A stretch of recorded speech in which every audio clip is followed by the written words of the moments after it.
السلام عليكم ورحمة الله وبركاته. صاحب يال ميل بودنا دك جوكتان هل كان وا إميرلاند كافيه أند ريستورانت. إميرلاند كافيه أند ريستورانت ومقاعد يو هوتيل يو كافيه إسدول صارن أولي هاي نينجر عستا صوماليات أو ورال كنا سيدو كلنا لوجو مقعبو ماستر علمي إلى صعدة وعنيتو سياقبها وكوبنان كرو قروح ذا بدن هوتيل كان هذا إذا مقدر أولي هاي ويل كان صومالي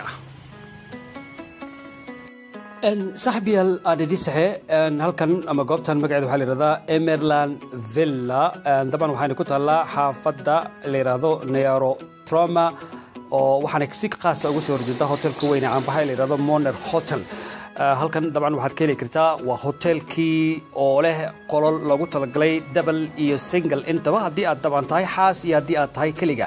hadaba hadii aad tahay dalxiisa isagu jecel inuu dunida soo kala marmaro sidoo kale jecel ama ay qorshe ugu jirto inuu soo booqdo wadanka Rwanda magaalada Kigali waxaan kuula talinayaa inaad markiiba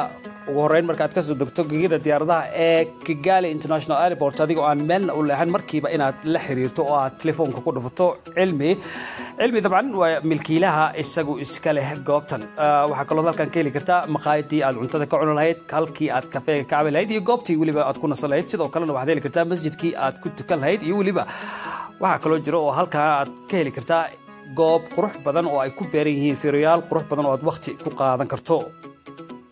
صاحب يال halkan waxaan waraysi kooban kaga qaadayaa maareeyaha Emland Villa ويذكر تعالى مقالة كجالي عاصمة وطن رواندا أن مرو أن مندق إن جامع ميجاك أن مندق مركور كسودو برامج أن مندق مشروعا حتى باللوجا هذا ديجو أن مدح ذا كتاي محو مركور كسابسي Emerald Villa Emerald Villa ومشروع وين أو industry tourism كميت عن tourism كأصلاً مركا مشروع أنا حكي سبسيني هاي قيب جيف وهوتيل لكن ريستورانت كيسله قيب كيس جيف كان عليه تتسوق أوكي طبعاً سومالي بدن هالكان كمان نولا أديكوا بكل وقت هاي markayaad u samaysaan hotelka inta la eeg iyo mashruucan aadka u ballaaran ee leh hotelkii la seexanayay maqaayadii wax laga cunayay kafeegii wax laga cabayay haday tahay goobtii lagu sheekaysanayay iyo areadan greenka ee quruxda badan leh lagu talagalay in sawiradu yaad leedahay inay halkan waqti ku qaadan karaan so basically makaanka waxa u sameynay qurbo joogta Soomaaliyeed oo jecel inay wadankan Rwanda la yiraahdo ay u dalxiis yimaadaan ay discover gareeyaan quruxdiisa amnigiisa maxaa la raadinay wanaagiisa as well as waxa kale oo ugu talagalnay mas'uuliyiinteena ka socda dawladda federaalka ama maamul goboleedyada Soomaaliyeed inay halkan jawi fiican ku qaataan ay maxaa la raadinay shirar ku galaan waad iska garanaysaa Soomaalidu badanaa waxay u badan yihiin Uganda iyo Nairobi Kenya balse cid maxaa la raadinay wanaaga iyo amniga Rwanda oo habeeratin jirto taasna waxa uu sababa Soomaalidu badanooga warka ma hayaan Rwanda marka meesha waxa u furnay sidii ummadda Soomaaliyeed ee ku barato ay lagu yimaadaan as well as dhalinyarada ardayda ee raba inay wax ka bartaan Rwanda واقرت حتى أنت أنا وجهي واحد جرت ترب بدن الصومالية أو أرضي طبعا إنكستو أيهين كوك جامعة هذا هذانا مرة كاركود صومالي ذو ضد جعل ولي أنت جوكتي مثل هذا فرمي سماهي هالكي كلا إميرلاند كافيه مجرين وحردي ذا الصومالي ذا ويدين سو بغضو يدين ماذا وحدين كجتا أو إذا لم عامله أدوين حتى وقت حد كان عدد كان مقليشين ودليرو أرضي الصوماليات أو إمتى إن ماشي نكوعويسو ماشي إنه هوتيل يوم قاعد قرات معها وحروني أمة الصومالي إسكو إمادان كوال شات جريان كل مان إسكو ودار سدان نول ماميد كوجا أكن رواندا كتالا تو برانش بالنا هاي Emerald Coffee and Restaurant أو كيال حافظة كل أو كيجال كمد يو Emerald Villa أو ككوان Restaurant يو ماشي دي جيفكا marka dhalinyarta Soomaaliyeed طبعا waxa loogu qabtaa maalmaha ciidka waxaa lagu qabtaa xaflad weyn oo ciida lagu xusaayo ciid alfitri ha noqoto amba ciid al-adxada jamcahooyinka waa iskugu imanaa marar badan aa jira iyo wasiiradayna markay noo yimaadaan aan aad u jecelnahay halkan aan kula kulannaa marka waxay functions badan bay leedahay Emerald Villa Ndiina waxaa igu maqaala in wasiir ka tirsan dowladda federaalka ah iyo koox la socotay oo iyaguna ah senateero dabcan lagana yaabo inay ku jiraan xildhibaano in halkan ay soo booqdeen oo aad waqti ku wada qaadateen wasiirkaas muxuu ahaa xildhibaanada la socday senateerada la socday aad ka magac dhabi kartaa ilaa intaysa idinla joogan halkan hadda saxqii ku dambeeya aad weyn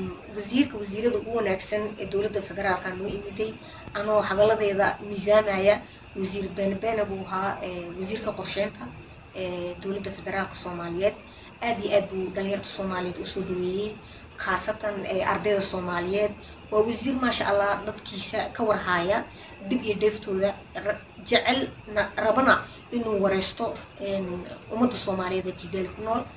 waqti fiican aan la qaadanay xaflad qurux badanna halkan way noogu dhacday marka hadduu wasiirkeenu daawanayo videogan aad iyo aad baan ugu mahadcelinayaa isaga iyo xildhibaanada iyo senatarada socday okay mandakh inkastoo hadda mashruuca uu yahay mid gabagaba ah dabcan lagana yaabo in furitaankiisuna uu yahay mid hadda qarka soo saaran haddii aan ku weydiiyo goormeed u malaynaysaa in meeshaan ay si rasmi ah u furmi karto isla markaana aad sameynaysaan xafladii furitaanka si dadka la daawanaya qaar ee ku sugan halkan wadankan ay fursad ugu helaan inay kasoo qayb galaan maalinta aad iyo aad baan kaaga mahadcelinayaa su-aashan waxaana rajaynaynaa biidni illaahi kariim July bisha soo socota bisha 7 insha Allah bisha sanad guuraha Soomaaliya bisha ku xigta ayaan jeclaan lahayn inaan furno July marka biidni illaahi kariim waxaan isdahaynaa July 15 15 bisha July inaan maxaa la raadinay bacda ka furno dhalinyarta iyo ummadda Soomaaliyeed ee Kigali joogta soo dhaweeyay ugu dambeyn dadka qurbo joogta ee Soomaaliyeed ganacsatada iyo waliba dadka kale iyagu dalxiiska jecel lagana yaabo inay Rwanda u doortaan in ay noqoto halkii ay waqti dalxiiseed ku qaadan lahaayeen iyagu maxaad ugu baaqaysaa waxa ugu baaqayaa Africa waa continent qurux badan Africa gudihiisana dalal qurux badan oo amniya jira Nairobi iyo Uganda waxaa ku koobnaanina Rwanda nala soo fiiriya waa wadan qurux badan oo amniya waa wadan ka soo kabtay maxaa la raadinay xasuuqii ka dhacay waa wadan u noqon kara example ummadda muslimka ee Soomaaliyeed waxaa jirta meel aad tagtaa jirto oo la yiraahdo genocide memorial oo xusaaya amba taariikhda ka sheekeynaysa xasuuqii ka dhacay Rwanda marka waxaan jeclaan lahayn biidni illaahi kariim inay Soomaalidu noo imato balse u imato inay bartaan ay maxal diraaseeyaan taariikhda Rwanda ka dhacday iyo sida uga kabteen xasuuqii iyo maxaa la raadinay dibti ka dhacday marka Soomaaliyeed waa soo dhaweynaa biidni illaahi kariim aad baa mahadsan tahay taasina waxaa ahayd mandakh ina jaamac meegaag oo iyadu ah maareeyaha mashruucan Emerald Villa oo isagu haatan qarka u saaran furitaankiisa mahadsanid walaal aad iyo aad baa mahadsan tahay adiga daawadayaashaada waan soo dhaweynaa biidni illaahi kariim saaxiibayaal halkan waa Emerald Villa waxay ku taallaa magaalada Kigali caasimadda jamhuuriyadda waddanka Rwanda halkan si gaar ah waxa aad ka heli kartaa hotel runtii aad u shidan maqaayad aad raashin ku cunto iyo goob loogu talagalay inaad ka cabto kafeega haddiiba aad jeceshahay inaad cabto kafe nara lato cappuccino iyo weliba macchiato waxaa kaloo intaa ku dheer in halkan aad ka heli karto masjid aad ku cibaadaysto oo aad ku tukato salaada iyo goob kale oo loogu talagalay haddiiba lacala ay kula socoto saaxiibta ama aad tahay qof hadda aroos galaya halkii aad ku hasaawi lahaydeen amaba aad waxyada isugu dhiibi lahaydeen ugu dambeyn Emerald waxa ay ku taala sida uu sheegay waa magaalada Kigali haddaba haddii aad tahay ganacsade dalxiis ama dalxiisa isagu jecel inuu mar soo booqdo wadanka quruxda badan leh taariikhda fog kuna aadan burburkii iyo halaagii halkan ka dhacay 1994 oo sidoo kale la jeceshahay inaad soo booqto museumka lagu talagalay amaba ay yaalaan lafii ku burburay wadankan intii ay socdeen dagaalada ahliga waxaan kugula talinayaa inaad marka hore ka soo dhacdo marka aad ka timaado gegida airportka Kigali International Airport inaad meel kale ku leexan oo aad markiiba u timaadid علمي أو يسوي ملكي لها قبتن سيدو كلنا علمي بحاول لي هاي كافيه كله أو لنادو إميرلاند كوفي أند ريستورانتوس نكوي على حافظ اللي نادو رميرا أو يدوه من عانا وقضبين واللي بنقوله كله فضلا ورا اسكتي إن هالكم سوق وقت نودي شاو